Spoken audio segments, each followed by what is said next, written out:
বিসমিল্লাহির রহমানির রহিম। আসসালামু আলাইকুম প্রিয় শিক্ষার্থীরা, আশা করি তোমরা ভালো আছো। নতুন একটি ভিডিও টিউটোরিয়ালে তোমাদেরকে স্বাগতম। আজকের আলোচনার বিষয় হচ্ছে 1.2 এর অনুশীলনের অঙ্কগুলো সমাধান করব। আশা করি তোমরা সহজে বুঝবে। দেখো, আমি প্রত্যেকটি অংশ বুঝিয়ে বুঝিয়ে সলভ করব। এই যে 1 নাম্বার কোশ্চেনটি কি দেওয়া আছে, বলে দেওয়া আছে এই 289 এবং কত আছে 361 এর বর্গমূল নির্ণয় করতে বলছে। দেখো, আমরা জানি যে বিষয়টি আমি খুব স্পষ্ট করে তোমাদের বোঝানোর চেষ্টা করব, না বুঝলে তোমরা অবশ্যই কমেন্টস করবে। আমরা এখানে জানি এই যে মানটি দিয়ে দেওয়া আছে, এখানে দেখো এই তিনটি মান দিয়ে আছে, আমি তিনটি মান দিয়ে পর্যায়ক্রমে চেক করে দেখি।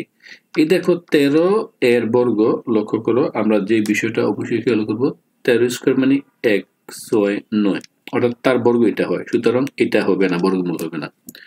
এবার দেখো 17 এর বর্গ আমরা দেখি, আমরা এই 17 এর বর্গ যেটা আমরা নিব এটা হচ্ছে আমরা 17 এই হচ্ছে তোমার এই এটা হবে তোমার 279। আসলে এটা বুঝতে পারছো। এবং 19 এর বর্গ হচ্ছে 361। তাহলে এই যে দুটার মাঝখানে আমরা পেলাম, এটা উত্তরটা হচ্ছে খ। এটা খুব সহজেই মিলে গেল। দেখো এই দুটো অংশ খেয়াল করো, অর্থাৎ এইটা হচ্ছে তোমার যে বর্গটা, এটা হচ্ছে 17 হয়, আর এটা যদি বর্গমূল করি এটা হচ্ছে তোমার কত হচ্ছে, এটা হচ্ছে এই বর্গমূল করলে এটা হবে 19। তাহলে এখান থেকে আমরা সিম্পলি যে বিষয়টা আমরা লাস্টে ফাইনালাইজ করতে পারি। আশা করি তোমরা এটা বুঝবে। তোমাদের বোঝার সুবিধার্থে এটা আমি চেষ্টা আরেকবার ক্লিয়ার করতেছি। যদি মনে হয় প্রবলেম, সেক্ষেত্রে তোমরা অবশ্যই কমেন্টস করবে।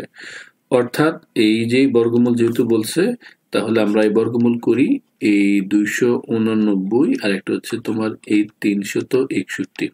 তাহলে 289 এর বর্গমূল হয় 17 এবং 361 19। আশা করি এটা বুঝতে পারছো। তাহলে এই সুবিধা হয় খ নাম্বারটি। তো এবার আমরা সলভ করব এই অংশটি, 2 এর অংশটি, এত এর বর্গমূল কত আমরা ব্যাখ্যা করে সলভ করতেছি। প্রথমে এটা বর্গমূল চাইছে, এই যে সংখ্যাটা এটাকে দেওয়া আছে এই 1.1025, এটাকে আমরা শুরুতে দশমিকটা তুলে ফেলবো। দশমিকের জন্য দেখো দশমিকটা এখানে দিয়ে দেওয়া আছে, এই দশমিক ছাড়া লিখলে দশমিকের জন্য আগে হরে 1 দিতে হয়, তারপর 1 2 3 4 অঙ্ক, এই 1 2 3 4 চারটা শূন্য, উপরে এই দশমিক চলে যাবে 1 1 0 2 5। আশা করি এতটুকু বুঝতে পারছো।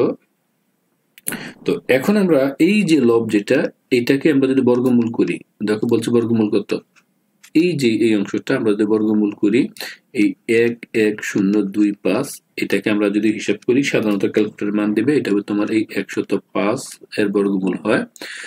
আর নিচে যেটা হচ্ছে আমার এই যে এই অংশটা, এটা হচ্ছে হরের বর্গমূল, আমরা রুট ওভার করি, বর্গমূল 1 দিয়ে 1 2 3 4টা শূন্য। আশা করি বুঝতে পারছো, এটার বর্গমূল হয় এই 100। আলটিমেটলি আমাদের মানটা এমন হয়ে যায় এই 105/100। আশা করি এই অংশটা তোমরা বুঝতে পারছো। এই বলছে এত এর বর্গমূল 105/100। আশা করি এটা নিয়ে কারো কোনো প্রবলেম নেই। এবার এটাকে আমরা যদি লাস্ট কমাই, দশমিক তুলে দেই, ধরো এই 1.005 হয়। কিভাবে, এই 2 শূন্য, এই 2 শূন্য আগে দশমিক, এখানে দশমিক চলে আসবে, অর্থাৎ যতটা শূন্য এত বড় আগে একের জন্য দশমিক আগের মতো। অর্থাৎ শর্টকাট এটা ভেঙে ভেঙে এখানে সলভ করে দেখালাম, এটা এইভাবেই খুব ইজি হয়ে যায়। আশা করি তোমরা এই অংশটা বুঝতে পেরেছো। এবার আমরা 3 নাম্বার কোশ্চেনটি সলভ করব। যদি কেউ না বুঝে থাকো কমেন্টস করবে। বলছে একটি অমূলদ সংখ্যা, একটি মূলদ সংখ্যা শূন্য, একটি মূলদ সংখ্যা আমরা জানি, অর্থাৎ এই শূন্য থাকে 5, তাও মূলদ সংখ্যা, 5/2 এটা মূলদ সংখ্যা, অর্থাৎ ভগ্নাংশটা হচ্ছে মূলদ।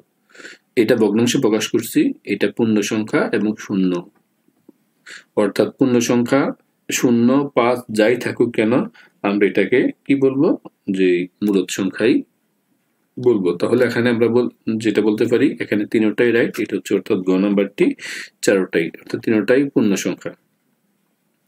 এবার আসো, এখানে 4 নাম্বার কোশ্চেনটা বলে দেওয়া আছে দুটি ক্রমিক সংখ্যার বর্গের অন্তর 19। তাহলে আমরা একটু এখানে সলভ করব খুব সহজে বোঝানোর জন্য। দুটি ক্রমিক সংখ্যার বর্গের 19 সমষ্টি বলে দেওয়া আছে। এই বর্গ আবার বলি, দুটি ক্রমিক সংখ্যার বর্গের অন্তর 19।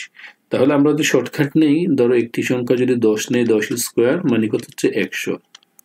আর যদি আমরা আর একটি বর্গ নেই, এই 9 স্কোয়ার দুটি ক্রমিক সংখ্যা, তাহলে এটা হচ্ছে কত 9 9 81, এই বিয়োগ করলে হচ্ছে 19। তাহলে সহজে মিলাতে পারলাম।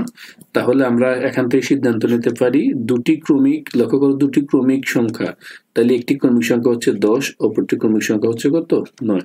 তাহলে দুটি ক্রমিক সংখ্যার বর্গের অন্তর, একটা বলে দিছে 10, তাহলে 10, অপরটা তো জানোই 10 10 কত 100, আর অপরটা যদি আমার 9 81 হয় তখন এটা 19 হবে। তাহলে আমরা এখান থেকে সিদ্ধান্ত নিতে পারি এটা হচ্ছে গ নাম্বার কোশ্চেনটি। তোমরা বুঝতেই পারছো, আশা করি এটা নিয়ে কোনো প্রবলেম নেই।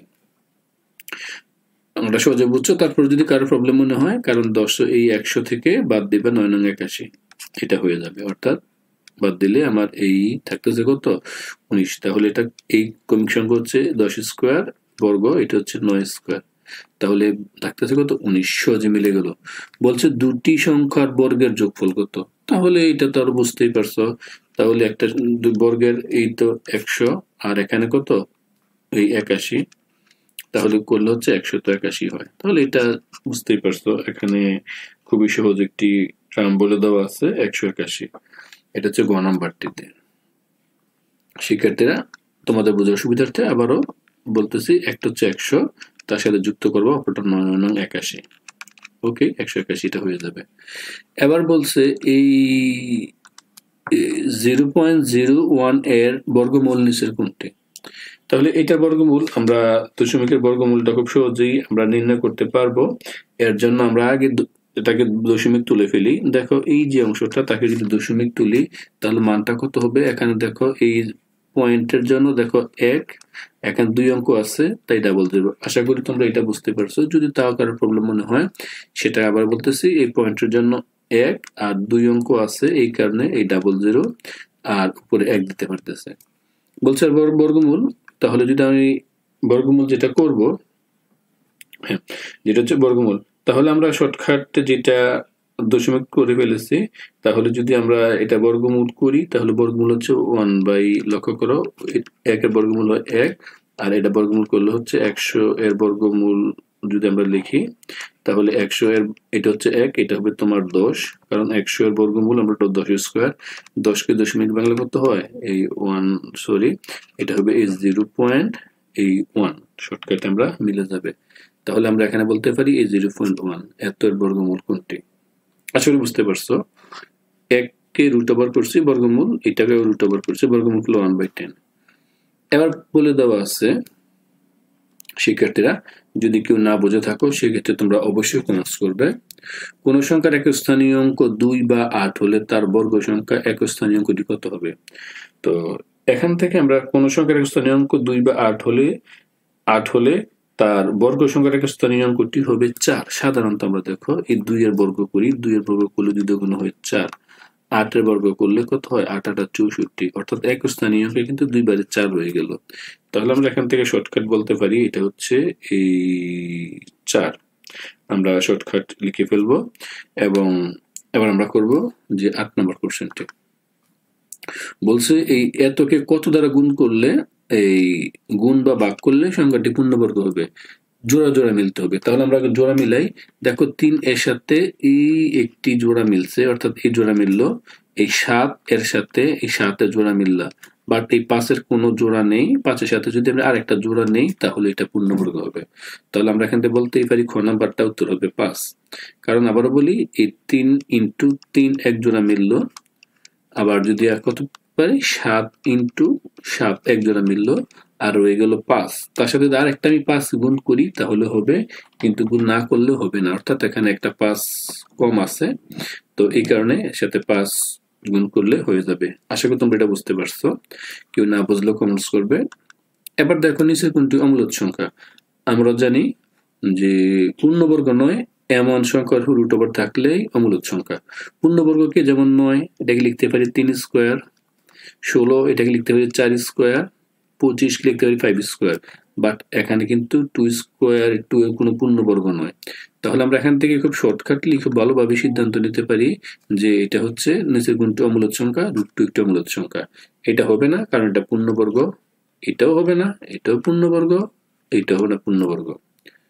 শিক্ষার্থীরা, আজকের এই ক্ষুদ্র আয়োজন আশা করি সবাই ভালোভাবে বুঝতে পেরেছো।